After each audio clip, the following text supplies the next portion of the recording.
This is a wonderful gift by nature. It's a rock that's standing on the slope of a hill kind of thing.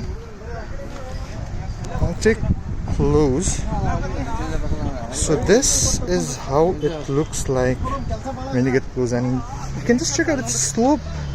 It's actually a slope, and it's just standing on top of the slope. And the localites call this huge pile of rock as the Krishna's butterball, even though it doesn't have anything to do with Lord Krishna. So I want to show you. And from the top, it's a huge cracked rock. This is how it looks from the top.